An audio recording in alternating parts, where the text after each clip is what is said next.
없으니 살아가는 이 모든 순간이 주 은혜임을 나는 믿네. 성경의 숲을 걷다. 오늘은 욥기 29장입니다. 친구들과 논쟁을 모두 마친 욥은 이제 자신의 삶을 반추하면서 29장에서 31장까지 자신의 입장과 생각을 종합적으로 이야기합니다.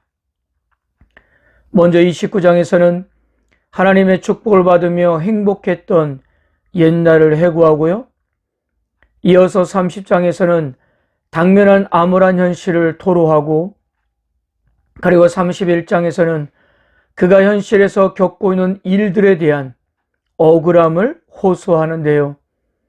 자신의 무죄를 맹세 형태로 발언을 하고 있습니다. 먼저 욥은 환난으로 얼룩진 현실에 대한 억울함을 호소하기에 앞서 한때 참으로 행복하고 좋았던 날들을 회상하는데요. 그때는 하나님이 그를 축복하여서 모든 것이 평안하고 풍요로웠습니다. 또한 욥은 모든 사람의 존경을 받는 사람이었어요. 그때는 하나님이 욥을 보호하셔서 복을 누리던 때였고, 하나님이 등불로 비춰주셨고 동행해 주셨기 때문에 욥은 어떠한 위험을 만나더라도 두렵지 않았는데요. 이때가 욥의 인생에서 가장 빛났던 시기였고 하나님과 친밀함을 유지했던 시절이었습니다.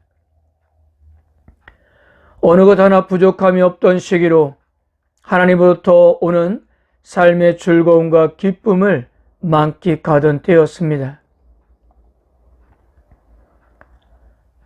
사회적으로도 욥은 명성을 누렸는데요. 욥은 모든 사람에게 존경을 받았으며 그가 입을 열면 명망 있는 사람들이 손으로 입을 가렸고 권력자들도 목소리를 낮추거나 침묵하며 욥의 말을 경청했습니다. 욥이 이렇게 존경과 명성을 얻을 수 있었던 것은 그의 삶이 정직하고 의로웠기 때문이었어요. 또한 욥은 하나님이 자신을 축복하신 것이 단지 자신을 위함이 아니란 사실을 너무도 잘 알고 있었습니다. 그래서 그는 자신이 하나님의 축복의 통로가 되어 주변 사람들, 특히 하나님의 도움이 절실히 필요한 약자들에게 복을 끼치는 삶을 살아야 한다는 사명을 깨달은 사람이었어요. 그러므로 욥은 지역의 지도자로서 지난날 자신이 얼마나 헌신적으로 사회적 약자들을 배려하는 삶을 살았는지도 생각했습니다.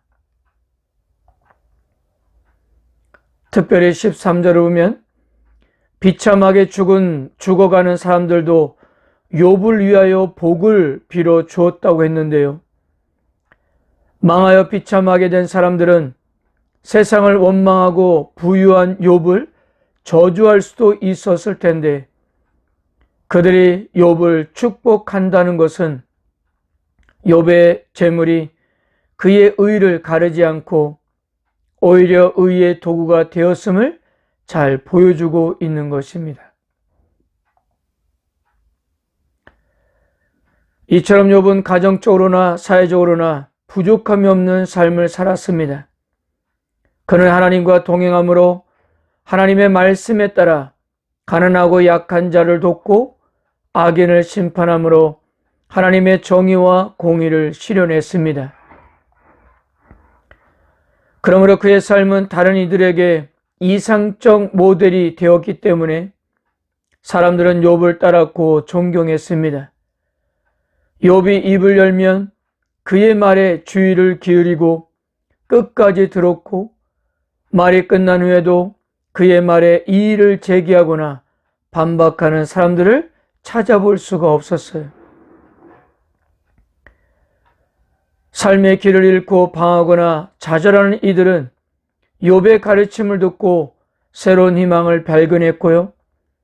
가뭄으로 죽어가는 식물들이 비를 통해 소생한 것처럼 삶의 희망을 잃은 이들이 욥의 말을 듣고 삶의 의지와 이정표를 찾게 되었던 것입니다. 사람들은 욥의 얼굴을 보는 것만으로도 위안을 받았고 마치 왕과 같이 높은 위치와 권위를 지녔지만 그 권위를 이용해 부정한 이익을 취하지 않았고 악인을 제압하며 약자들을 구원해 내므로써 공의와 정의를 세워 나갔던 것입니다. 욥은 친구들의 주장과 같이 자신이 하나님을 멀리하고 죄를 짓고도 변명과 궤변을 일삼는 어리석은 자가 아니라 오히려 지혜를 통해 사람들에게 희망과 인생의 좌표를 찾아주었음을 명확하게 밝히고 있는 것인데요. 욥의 삶은 그만큼 지혜롭고 온전한 삶이었기 때문입니다. 사랑하는 성도 여러분, 본래 과거에 연연하면 발전이 없는 법입니다. 화려했던 시절을 되씹어봐야 마음은 아플 뿐 무슨 소용이 있었을까요? 그러나 어려움 상황에 처했을 때 과거의 역사가 긍지를 주고 어려움을 버텨나가는 힘을 줄 수도 있는 것이 아니겠어요?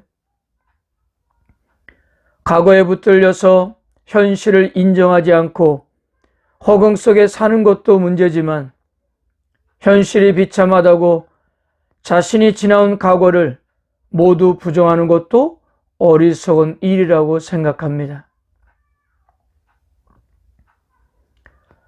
오늘 이 19장 욥의 발언을 결정짓는 주제적인 진술은 2절이라 할 수 있는데요. 나는 지난 세월과 하나님이 나를 보호하시던 때가 다시 오기를 원하노라. 한 가지 소원의 형태로 그가 바라는 것은 현재 자신의 날들이 하나님이 지켜주시던 이전의 날들과 같이 되는 것입니다. 하나님이 자신을 높이시고 자기와 함께 하시고 자신을 통하여 일하셨던 과거처럼 하나님이 다시 그렇게 해 주시기를 바라고 있는 것입니다. 여기서 하나님에 대한 욥의 신앙을 엿볼 수가 있는데요. 욥은 하나님이 자신의 부유함의 원천임을 고백하고 있는 것입니다.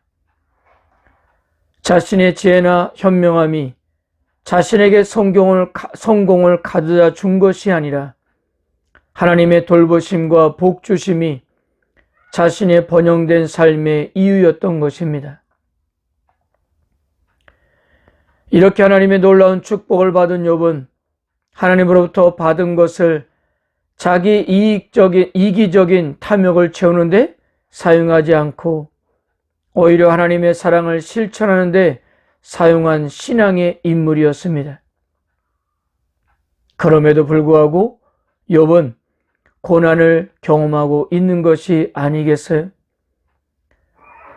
사람의 생각에는 도저히 이해할 수 없었던 일이었지만 그래도 욥은 끝까지 하나님 앞으로 나아가고 있는 것입니다.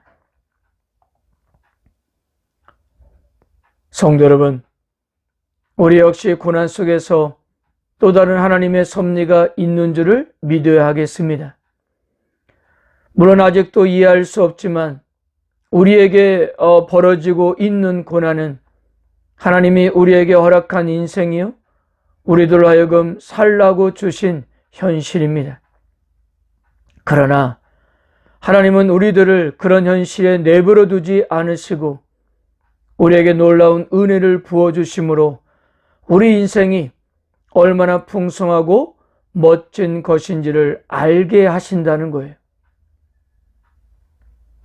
오늘도 우리들을 향한 신실하신 하나님을 바라보는 하루가 되시기를 바랍니다. 아멘.